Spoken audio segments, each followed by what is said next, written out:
निरंतर आप सभी में ये एक भावना रही कि उसको गिरफ्तार कर लिया, अब आगे क्या हो रहा है।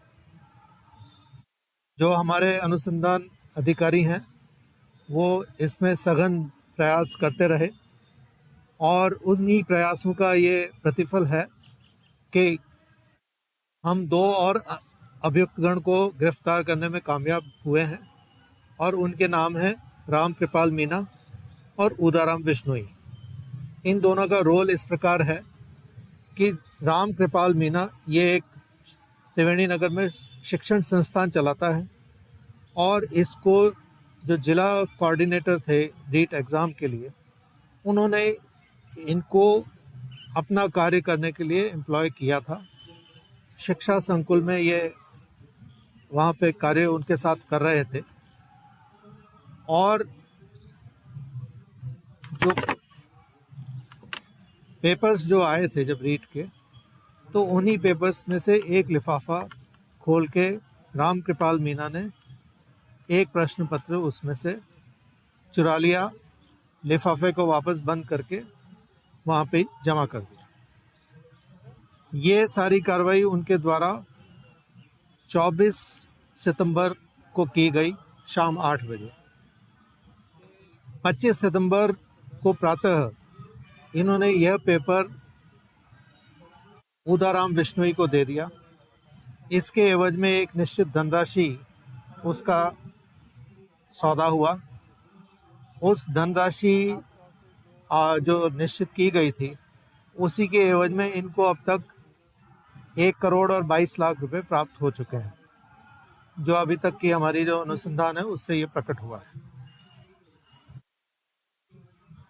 उदाराम बिश्नोई जिसने ये प्रश्न पत्र इनसे लिया, उसने फर्दर अपने एक और साथी के सहयोग से राज्य में अभी तक जो हमें पता चला है उसके अनुसार 7 ऐसे स्थान हैं जहां पे इन्होंने कुछ जो अभ्यर्थी थे उनसे पैसा लेकर और उनको इस प्रश्न पत्र के मैं उत्तर पढ़ाए। तो अभी हम ये कोशिश कर रहे हैं कि किसी प्रकार से उन सभी अभ्यर्थियों का पता लगाएं और उनको डिस्क्वालीफाई करवाने के लिए बोर्ड को लिखें और साथ ही जो हमारे अभियोग की जो स्थिति है उसमें उनके खिलाफ अग्रिम कानूनी कार्रवाई करें। जो इसमें अभी राम कृपाल मीना और जो उदाराम, इनके सहयोग के लिए और भी जो लोग रहे हैं उनकी भी अभी सरगर्मी से तलाश की जा रही है और उनको भी आने वाले दिनों में गिरफ्तार किया जाएगा। जहां तक अभी इनकी गिरफ्तारी के पश्चात जो हमें स्टेप्स लेने हैं वो ये हैं कि एक तो हमारे जितने भी ऐसे कैंडिडेट्स हैं जो इससे लाभान्वित अगर हुए हैं तो उनका पता लगाकर उनके खिलाफ दोनों प्रकार की कार्रवाई करना जो अभी मैंने बताया। साथ ही जो पैसे का जो लेन देन हुआ है उसकी रिकवरी करनी और इस अनुसंधान को फर्दर आगे बढ़ाने से अगर और भी अभियुक्तगण का पता चलता है तो उनकी गिरफ्तारी सुनिश्चित करना, ये हमारा काम है। आपके अगर जो प्रश्न हो आप पूछ सकते हैं।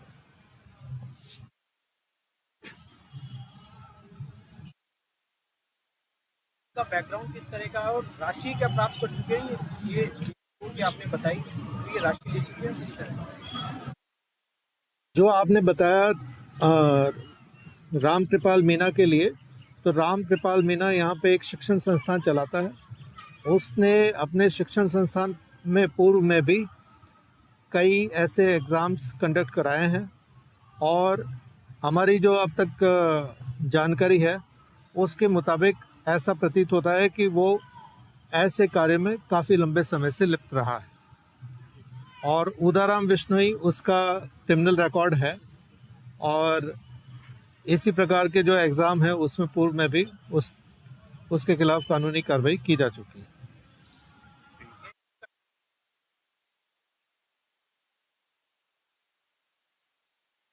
इसमें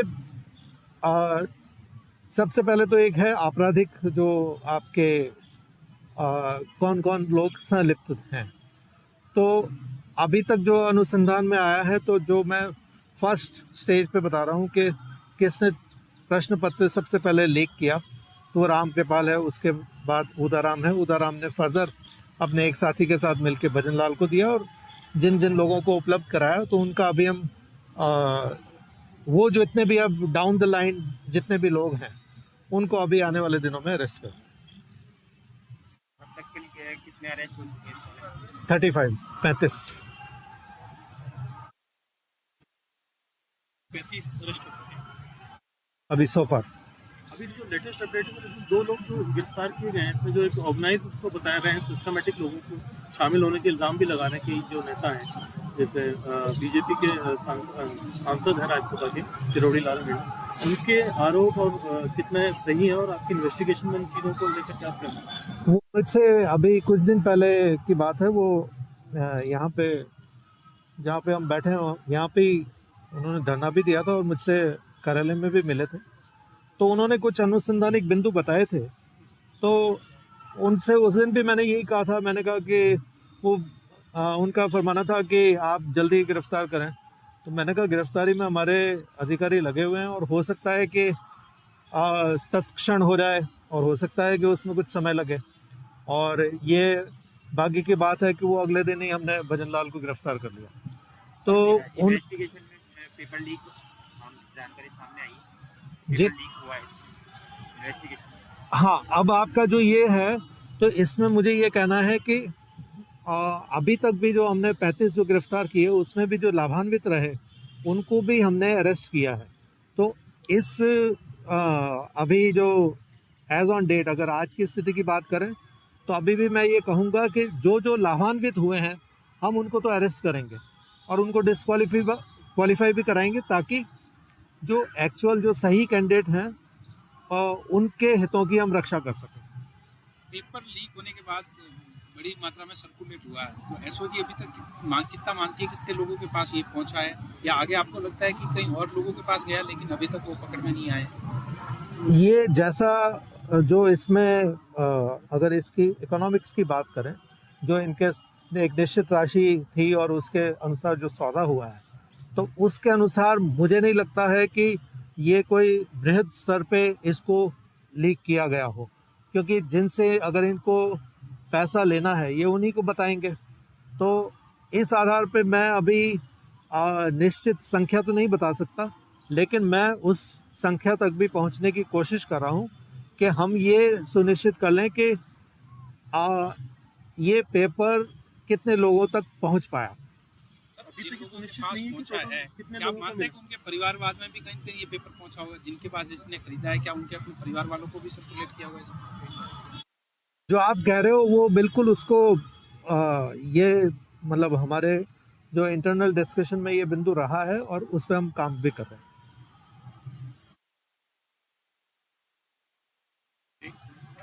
बाड़मेर में भी एसओजी ने कार्रवाई की कोयले को लेकर, बाड़मेर में कोयले को लेकर के बड़ी कार्रवाई। अभी रेट की बात करूं, एक बड़ा खुलासा किया गया है कि जिसने भी रेट में संलिप्तता दिखाई और संलिप्तता दिखाते हुए पेपर लीक से लेकर जो लाभान्वित हुए हैं, उन सभी को ट्रेस कर लिया गया और उनके खिलाफ कार्रवाई शुरू की जाएगी। एक छोटे से ब्रेक के लिए रुक रहे हैं, जल्द हाजिर होंगे।